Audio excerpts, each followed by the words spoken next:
Szoktad azt érezni, hogy borsózik a hátad, még akkor is, ha mindent helyesen csinálsz? Hozzánál dolgozol, elviseled a főnököd rigójáit, kapsz egy bizonyos éves jövedelmet, és ebből próbálsz gyűjtögetni. Teljesen világos, hogy egy nagy profitorientált rendszernek vagy a része, és hogy valami nagyon nincs rendben. A dolgok nem akarnak működni, a rendszer összeomlik. És a nyugdíj. Felejtsd el. Napról napra éled az életed. Anyagi biztonságot szeretnél teremteni, de egyszerűen nem akar összejönni. Szóval vajon hol fognak ki rajtad a követelmények? Ha meg tudod változtatni a szemléletmódodat, értékrendedet és szokásaidat, egy teljesen másfajta gondolkodásmóddal fogsz találkozni, mely azoknak szól, akik gazdaggá akarnak válni. Pénzügyi szakember, oktató, sikeres befektető és bestselleríró. Robert Kiyosaki azért van itt ma, hogy átadja azt fontos információt, ami szükséges ahhoz, hogy megtanuld alkalmazni azt a reális és elérhető tervünket, amely hozzásegít a gazdaggá váláshoz és az egyre növekedő jövedelemhez. Kiyosaki a New York Times egyik legsikeresebb könyve, a Gazdag papa, szegény papa, amelyet több mint 20 millió példányban adtak ki világszerte.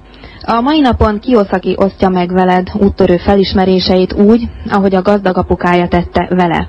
Ez olyan fontos, amely segít abban, hogy a te dolgozol meg a pénzedért elmélettől, a pénz dolgozik neked elméletig juthatsz. A tudás, amely szabaddá tesz. A gazdag papa, szegény papa esete tényleg két édesapa története, két merőben különböző értékrenddel és tanácsokkal. Én nem akarom senki értékrendjét összetörni, de tényleg ez volt a különbség. A szegény apám például mindig azt mondta, járj iskolába, legyenek jó jegyeid, találj egy jól fizető állást, dolgozz keményen, tegyél félre pénzt, önálló, tervezd meg jól a nyugdíjas éveidet. Ez volt a szegény apám gondolkodásmódja. A gazdag apám azt mondta, elég valószínűtlen, hogy így módon meggazdagodj, mivel elég kevés ember teszi ezt ezzel a módszerrel. Te még mindig azt hiszed, hogy ha félreteszed a pénzt, akkor az majd hasznot termel? Ha megvizsgáljuk a dollár alakulását az elmúlt 40-en, azt tudjuk megállapítani, hogy a dollár gazdaságilag arra van kitalálva, hogy minden évben veszítsen az értékéből. Szóval miért tennél egy olyan dolgot félre, amely minden évben veszít az értékéből, és ez mit is jelent a nyugdíjba vonulók számára? Egy évvel a nyugdíjba vonulás után a pénz már veszített az értékéből, miközben a megélhetés drágább lesz. Gazdag apám mindig azt mondta, hogy ez értelmetlen, ezért ez rossz tanács. Még egyszer hangsúlyozom, hogy ő egy teljesen más értékrendet képvisel. Ez persze most mind az ellen szól, amit eddig életed során hall. Ez egy nagyon fontos diagram, amit a gazdag apám mutatott meg nekem, amikor még kisfiú voltam. Az úgynevezett pénzáramlási diagram, amelynek a lényege, hogy 4 különböző embertípus létezik az életben. Gazdag apám azt mondta, hogy minden üzlet végén az E-k állnak, az E az alkalmazottat jelenti. Ők azok, ak tudod mondani, hogy ránézésre ők alkalmazottak az értékrendjeik alapján. Ők azok, akik mindig ugyanazt mondják, és egy biztonságos, fix havi jövedelemmel rendelkező állást keresnek. Ez ami miatt ők alkalmazottak, mert számukra a biztonság a lényeg. A következő betű az S. Ők az egyéni vállalkozók, az ő értékrendjük hasonlít az első szegmensére. Ha azt akarod, hogy jó legyen elvégezve a munka, akkor csináld magad, saját magad. Az S betű szól, vagyis egy személy, aki saját magának dolgozik.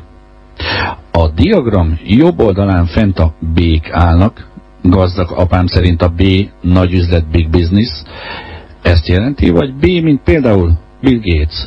Azok sorolhatók ide, akiknek 500 feletti alkalmazottaik vannak. Ők teljesen máshogy gondolják. Ők a jól működő hálózatot, rendszert keresik, és a legjobb embereket, akik működtetnek vállalkozásaikat. Ők nem olyanok, mint az S-ek, nem akarják maguk irányítani a cégeiket, hanem azt akarják, hogy a megfelelő emberek vezessék cégeiket ő helyettük. A negyedik szegmens az úgynevezett I, ami befektetőt jelent.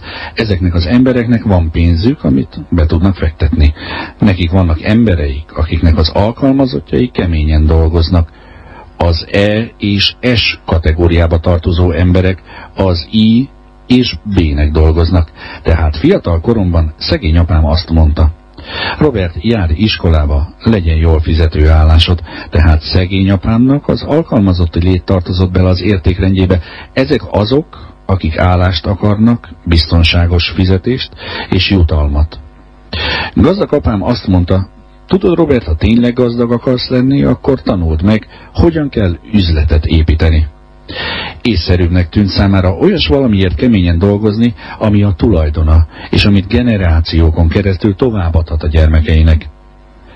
Szegény apám azt tanácsolta, dolgozz keményen, míg gazdag apám azt vallotta, hogy miért is dolgoznál keményen olyan dologért, ami soha nem lesz a tiéd, és még el is küldhetnek egyik napról a másikra. Ez is nagy különbség volt, két apám szemléletmódját tekintve. Szóval gazdag apám azt javasolta, hogy tanulj meg üzletet építeni, és tanuld meg, hogyan kell befektetővé válni. Hatalmas különbség, hogy a diagram bal oldalán lévők a biztonságért dolgoznak, a jobb oldalán lévők pedig a szabadságért. Ők nem akarnak állást betölteni, és életük végéig dolgozni. Az üzletépítés és a befektetővé válás nagyszerű dolog. Egy úgynevezett passzív jövedelmet jelent. Ugyan pár évig keményen dolgozol, de valószínűleg életed végéig élvezheted munkádnak gyümölcsét. Az előbb említett 4 embertípus közül te melyik csoportba tartozol? Az egyik oka annak, ami miatt én a hálózatépítést egy tökéletes üzletnek tartom, az, hogy megkapod az üzletág által azt a szakmai tudást, amitől gazdag leszel. Soha ne feledd el, hogy nem a pénz tesz gazdaggá, hanem a tudás. Épp ezért tökéletes a hálózatépítést, mert annyi ideig vagy benne, amíg meg nem tanulod, amíg el nem sajátítod a tudást, amiből pénz származik, és ez egy életen át tartó tanulás. A másik előnye a minimalizált költség, milyen más rendszerbe tudsz még $500 ilyen szaktudást elsajátítani. Azoknak az embereknek, akik át akarnak kerülni a bal oldalról a B szegmensbe, és ezt én nagyon ajánlom is, nagy előnyként említendő a hálózati marketinges cégeknél, hogy azt kevés pénzzel is el tudják kezdeni. Ha például egy Microsofthoz hasonló céget akarnál alapítani, akkor az több $100 millió kerülne, azonban egy hálózatépítő cégnél lehetőséged nyílik, hogy igen kevés költséggel indulj el, nem kell elsietned semmit, és lassan át tudsz kerülni a jobb oldalra. Az az oka annak, ami miatt az idő fontos az emberek számára, hogy sok időbe telik, amíg megváltoztatják az értékrendjüket.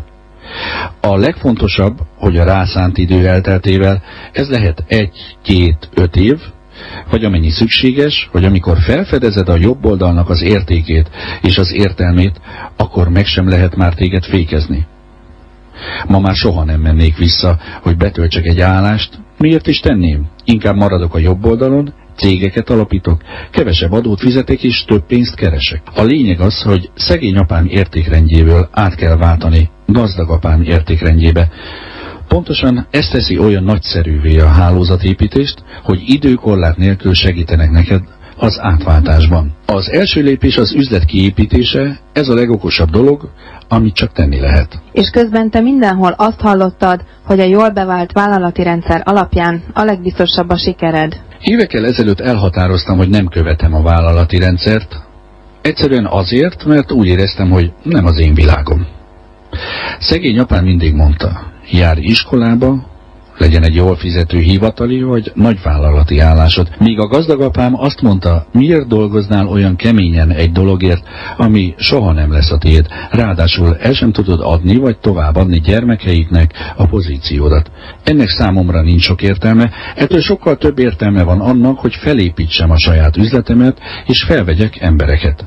A másik ok az, hogy nincs sok beleszólásod, és nem tudod irányítani a sorsod, ha alkalmazott vagy. Például bármikor elbocsáthatnak, vagy a manapság elég divatos fúzióra lépés, egyik cég megveszi a másikat során, könnyen áldozatul lehet esni, akármilyen kiváló alkalmazott vagy ha az új cég egyszerűen elküld. Álljunk meg egy szóra. Ez túl jól hangzik ahhoz, hogy igaz legyen. Olyan, mint például egy piramis játék? Ez nem piramis játék.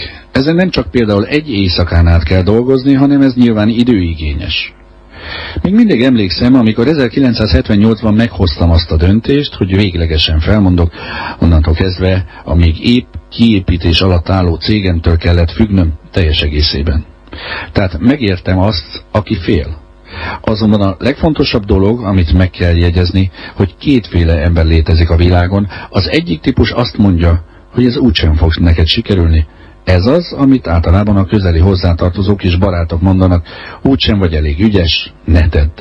A másik típus azt mondja, gyerünk, úgyis meg tudod csinálni, ne aggódj, majd segítünk. Tehát nagyon fontos dolog a család és a barátok támogatása. A hálózatépítő cégek egyik nagy előnye, hogy olyan emberrel vagy kapcsolatban, aki támogat és segít, amíg át nem kerülsz a bal oldalról a gazdag apám oldalára. Amikor azt gondoltad, hogy a magad ura vagy, az egy álom volt csupán? Az önállóvá válásban az egyik nagy kihívás, hogy saját magadnak vagy a főnöke, és magadra számíthatsz, mint az S szegmensbe tartozók, ahol csak az egyén szerepel és egyedül csinál mindent, amíg a B szegmensben csapatmunkáról van szó, tehát függsz a csapatottól, és kell, hogy tudj rájuk számítani.